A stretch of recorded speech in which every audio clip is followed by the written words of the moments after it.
Hello, I'm Isabella, and I'm about to celebrate my 29th birthday. This year marks 4 years since I married my husband, Larry, who's 2 years older than me. Our son, Roger, just turned 3. I used to work full-time, but after Roger arrived, I switched to a part-time role at the same company so I could better balance work and family life.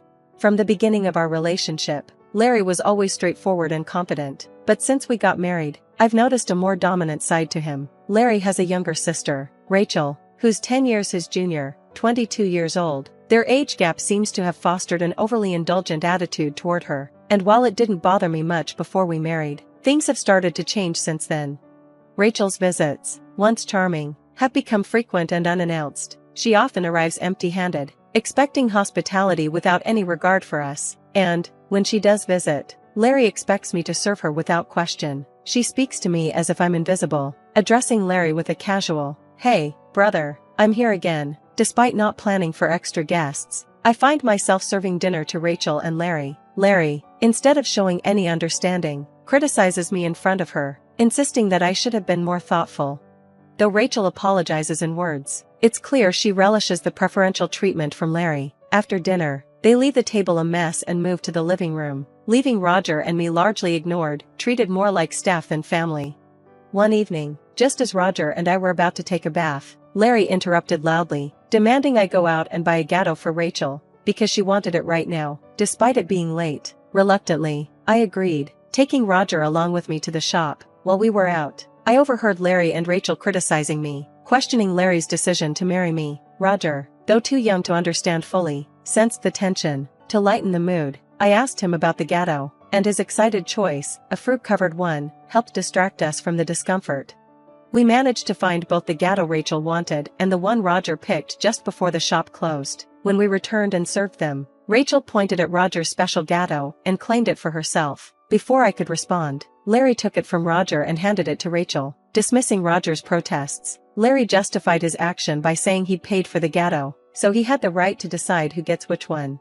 At that moment, I couldn't hold back any longer. I voiced my frustration loud and clear. Larry responded by threatening divorce. Roger, who had been crying, tried to ease the tension by saying, "Mom, I love gatto with strawberries too. It's delicious." As he ate a piece of the gatto meant for Rachel, seeing Roger suffer was too much for me. I quickly moved him to another room where he could enjoy his gatto in peace.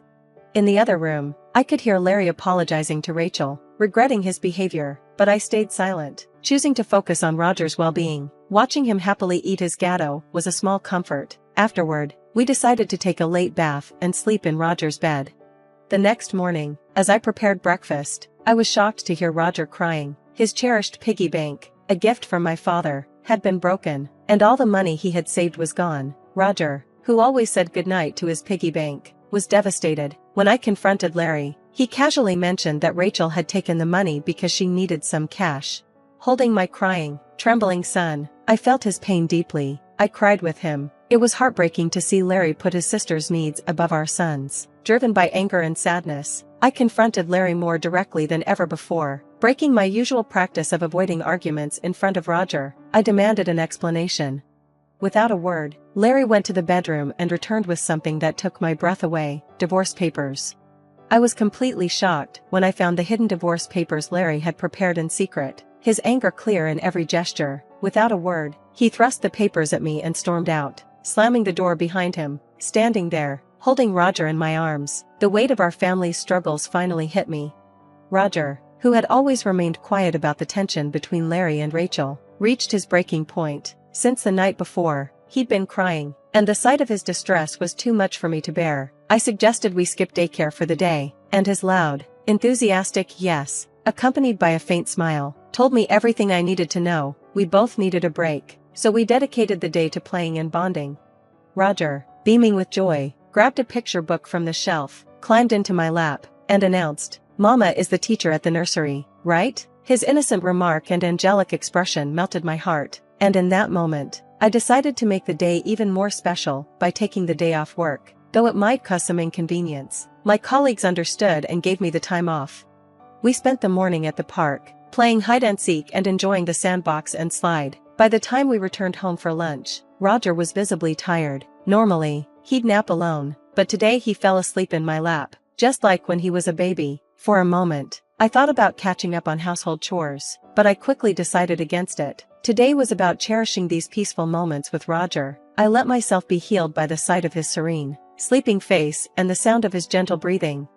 Just as I was soaking in the tranquility, the sound of the front door opening interrupted the calm. It was an unusual time for Larry to come home, and my heart raced with alarm. I quickly scooped Roger into my arms and hid us both in the bedroom closet. Through the thin walls, I heard a voice, Rachel's. My pulse quickened as I listened to her rummage through the house, muttering in frustration about not finding what she was looking for. Then, I heard her make a phone call, mentioning Larry and discussing their failed search. After locking the door behind her, Rachel left. I slowly came out of the closet, carefully put Roger to bed, and sat down, my mind spinning. The idea that Larry and Rachel might be conspiring left me feeling betrayed and afraid. In a whirlwind of emotions, I packed some essentials for Roger and me, and we left for the train station. Thankfully, my parents lived just 3 stops away.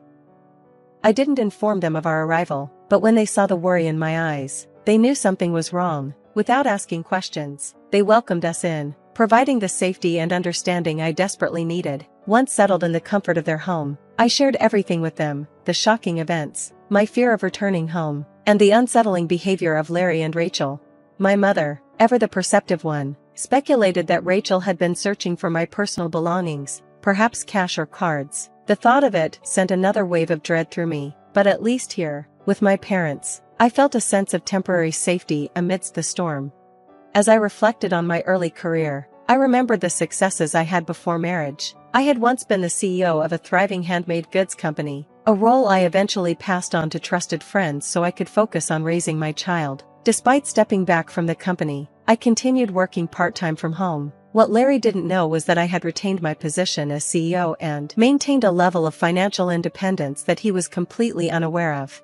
The discovery of the hidden divorce papers Larry had secretly stashed away made me suspect that he believed I had substantial savings. While I had mentioned that the company still provided me with some financial support, I had purposely withheld the details of my CEO role and the full extent of my savings. This secrecy stemmed from my early realization that Larry struggled with managing money and tended to spend everything he earned.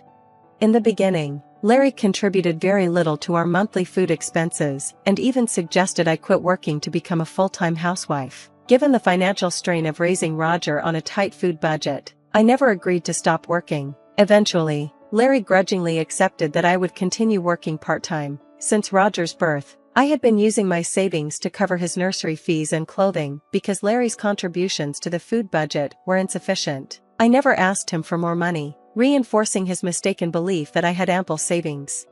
Considering Rachel's apparent need for money and Larry's misconceptions about my financial situation, it seemed likely that they were searching for my cash cards to safeguard against any potential financial intrusion. I had a separate savings account for Roger, into which a portion of my salary was directly deposited each month. Despite their efforts, they wouldn't find any cash cards, as I always kept my valuables with me. However, the ongoing issue of Rachel's unauthorized entries into our home, potentially with Larry's help, remained deeply troubling.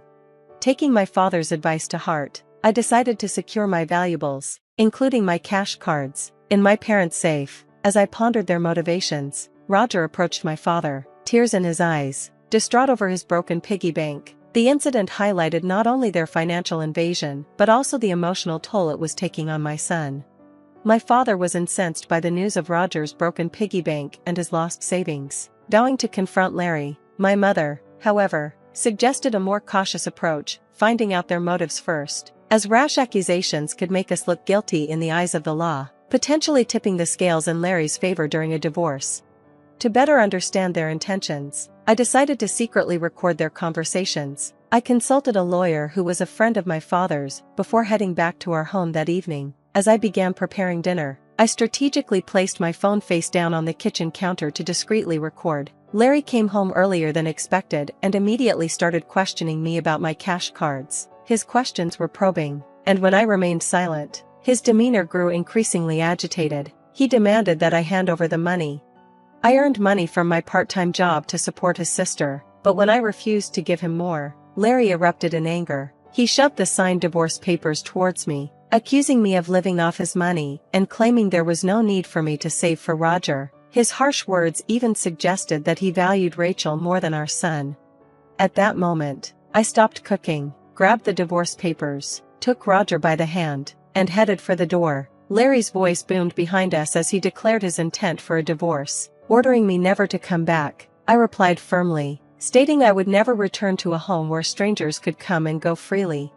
Once outside, I received numerous messages and calls from Larry, all of which I ignored. I turned off my phone and sought refuge at my parents' house. There, I shared the recording and the divorce papers with them. While I confessed that I no longer had any love or affection for Larry, my primary concern was for Roger. My parents, fully supportive of whatever decision I felt was best, acknowledged the potential emotional impact a divorce could have on him. As we discussed these heavy matters, Roger, unaware of the full extent of the situation, mentioned he was hungry. Seeing my distress, my mother kindly stepped in to make burgers, his favorite meal. Overwhelmed by emotions and grateful for the supportive environment my parents provided, I couldn't hold back my tears as my mother served Roger his meal with a warm, reassuring smile. As my mother prepared the burgers, Roger and I were reminded that we could always find comfort and joy with family. Taking a big bite, Roger's face lit up with delight, and he praised his grandma's cooking, saying he wished he could have her burgers every day. Smiling, I told him the secret ingredient was the love we all shared for him. In a heartwarming gesture, Roger took another large bite and then offered it to me. His simple act of sharing moved me to tears, despite my efforts to hold them back. Noticing my tears, my father reassured Roger that they were tears of happiness, not sadness. Understanding this, Roger hugged me tightly, and I saw my father's eyes brimming with emotion, reflecting the deep value of family.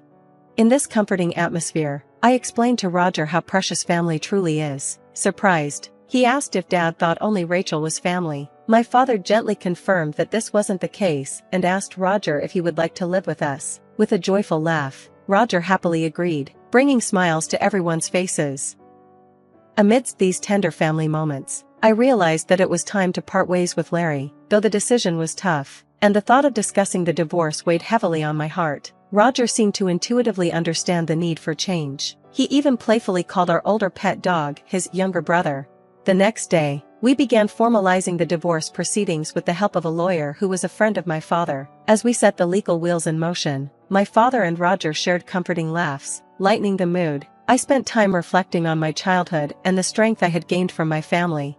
The following day, I checked my phone and found it overwhelmed with over 180 calls and messages from Larry, revealing his emotional turmoil. Exhausted by the barrage and needing clarity, I turned off my phone. With the lawyer's assistance, we explained the entire situation to my parents, uncovering that Rachel had accumulated significant debt due to a gambling and shopping addiction, further complicating the already strained family dynamics.